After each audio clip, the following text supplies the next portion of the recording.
Hello guys, nandito ako sa kaibigan ko. Pumunta ako rito para kukuha ng ampalaya. Ito ang bahay niya. Apartment niya, oh. Ganda. Yan ang sasakyan niya. Magdadala na lang ako. Dadalhin ko na itong helmet ko sa baba. Oh, ang ganda yung tree na yan, oh.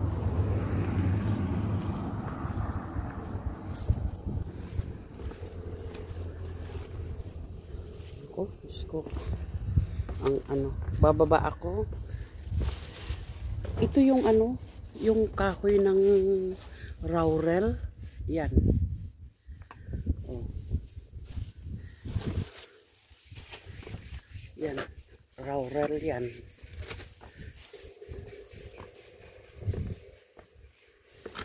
Tapos bababa ako. Ayan. Oh, may siya. May banana. Tess! Ayan yung mga gabi niya, oh. Yung aloe vera. Snake plant niya, oh. Hello! Dimitri? Imamaso? Ini mesa? Ayan, nandito, oh. Kita nyo nga naman ang ampalaya niya, guys. Ay, Diyos ko, oh. Ang mga ampalaya niya, oh. Oh. Ipinagpala talaga siya, oh. Napakaswerte. Ayan, dala ko. Yan. Kunin mo yung isda. Kahapon sana ako pupunta, kaya lang hindi ko naputo. Tingnan mo ito. Dapat kasi talagang every 2-3 days ang harvest. Kasi talagang bumubuka siya buwan. Ang dami, oh. Nagdidilaw na siya, eh. Oh.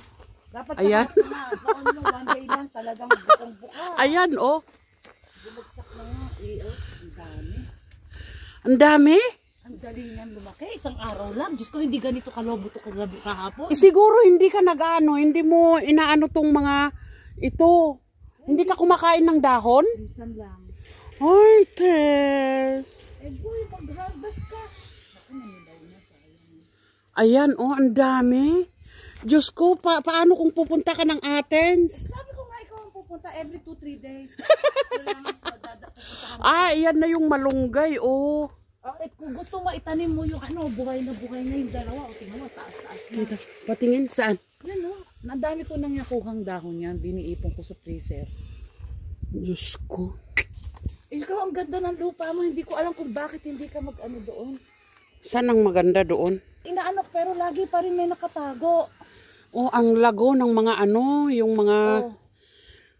Ano bang nilagay mo dito? Wala. Dilig, morning and evening, afternoon. Naku, ang dami. Nagtatain na nga daw siya ng ano. Ano ka ba? Naka-record ka? Oo. Diyos ko, yung malunggay, ang taas na. Pag gumawa ako ng munggo, yan ang nilalagay ko, dahon ng ampalaya. Ayun na nga eh. Ito, yan o, tingnan mo. Marami siya lagi, madalas, merong nakalabay sa ilalim ng lupa, sa babang baba. Pero na-check ko na to eh. Kaya lang, checkin mo rin. Naka-hidden siya. Anak ko. May magic to eh. Ayan. Ito na yung, wala pang ilang oras. Nakaano na. Diyos ko. Tingnan mo. Ayan, hindi ko pa siya nadidilig. Basta morning and afternoon na. Pag ikaw nandito at nakita mo may tubig dito sa timbao, dilig mo na. Kasi, baka naman gusto nyo rin sili, oh. Ang daming sili. Sabagay, marami din akong sili, oh. Meron na pa ito, parang jalapeno siya. Yan, mas maanghang yan. Nako, Diyos ko. Ay, yung mga taga-Athens, gustong-gusto nila ng sili. Dati, every year nagdadala ako kay Bulacan. Tinatamad na ako magbitbit. Ayun na nga eh. Pag umuwi ako ng Athens, nagbibit-bit din Hindi ko ako. alam kung kailan ako makakarating sa ano nila. Anong araw, baka na nabubulol. Ayan. Yan naman ay tanglad, oh. Diyos ko. Ako, pag hindi ka pa dumating, wala na. Bulok na yan. Hindi kasi kahapon may work pa ako. Ayoko May naman ginawa ako i-harvest. sa bahay. Ayoko i-harvest dahil gusto ko yung fresh siya. Ayun yung malunggay. Pagka Naku. kasi nalagay na sa rep, hindi na magtatagal. Oh. Dapat yung sampalok, alam mo kung saan nilalagay yung sampalok? Meron ako, no. Kita Pwede mo, naman sa dyan palo ko siguro. doon, medyo malaki na rin siya, yung nandun. Katulad ng sayo. Pero mauna na ana. Ang laki nila. Oh. Nako. Pag alis daw ni Tess, guys, punta ako rito at mag-harvest ako ng ampalaya niya. Diyos ko, Diyos ko, Diyos ko. Ano ba naman to? Magtatairin tayo ng ampalaya, oh. Imagine. Doon nga sa akin, Tess, na parang naaawa ako na anuin siya kasi walang-wala nga ng talbos. Tingnan mo. Kaya para akong mag-harvest naaawa. ka ng talbos. Minsan lang ako mag-harvest. O yung malunggay, maninilaw lang naman yan, o kuhanin mo na. Nako, Diyos Lagay ko. ko sa freezer. Ako naglagay na ako sa freezer, hinarvest ko na ito eh. Ah, may ano ka, may hindi pwede ang ano kasi. May gunting ka para mag-harvest na lang ako ng ano. Dahon ng ampalaya. Oo. Sa Ayan. Sandali, itong Ayan, ano. Diyos ko. Pumasok siya sa skinny, kaya ngayon hindi masyadong ano, Baka maputol. kaya nga eh. Kasi Teka, kasi mas matangkad ako kaysa iyo. napasok sa ano eh, sa tali ka dito sa ano. Maninilaw lang din naman siya eh, kasi ano na ngayon, fall na. Kaya Oh, ayan. kuhanin mo pa yan. Hanggang doon? Oo, sige. Eh, wala na naman yan. Ay, mamumulak-nak na siya, oh.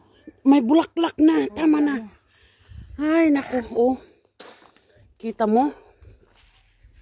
Teka. Ayan. Ayan, yung mga itong natira, after 2-3 days, malalaki na to. Oh, ang dami siyang sili, oh. Ilan dito? Tapos ito rin yung granada. Ano to? Oh, kita nyo, oh. Ayan. Pag maano ka, maano kang magtanim, may aanihin talaga. Oh, kita nyo?